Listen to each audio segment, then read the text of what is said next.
पुण्यातल्या कसब्यामधील एका भूखंडावरून धंगेकर शिंदे गटास प्यारे झाले अशी टीका संजय राऊतांनी केली आहे। भूखंडावरून धंगेकरांच्या पत्नीविरोधात अटकेची टांगती तलवार तयार केली होती असं राऊत म्हणाले। रवींद्र धंगेकर यांनी काल शिंदेंच्या शिवसेनेमध्ये प्रवेश केला आहे।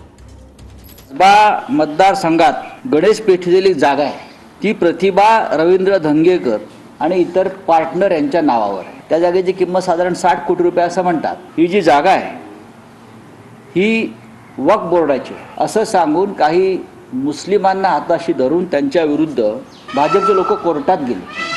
त्यांच्या पत्नीला अटक होईल अशी त्याला भीती वाटली आणि त्या भीतीपोटी विकास कामं रखडली आहेत। या सबबीखाली आमचे प्रिय रवींद्र धंगेकर हे शिंदे गटास प्यारे झाले। वक्फ बोर्डची जागा मी घेतली तर मला दुःख व्हायला पण मुस्लिम समाजाला दुःख होतं, भारतीय जनता पार्टीच्या नेत्यांना। संजय राऊत म्हणतात की तुमच्या कोंडी गेल्यामुळे तुम्ही आज पक्षप्रवेशाचा निर्णय घेतला। तो राऊत साहेबांचं मत असेल, माझी बाजू बी मांडत असेल किंवा काय।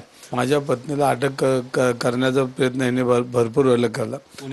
हेच आता हे सगळ्या प्रक्रिया आता कोणी करतं, प्रक्रियेमध्ये आता तुमचं किती वेळा नाव घ्यायचे त्याचे आणि मग त्याच्यामध्ये मी एकटाच नाही, मग बाळासाहेब शेठ अप्रत्यक्षपणे भाजपकडे रोख आहे। नाही ना, आता ते काय ते तुम्हाला माझ्यापेक्षा जास्त माहिती, तुम्ही माझ्याकडे आला म्हणजे तुम्हाला माहिती कशामुळे होतं।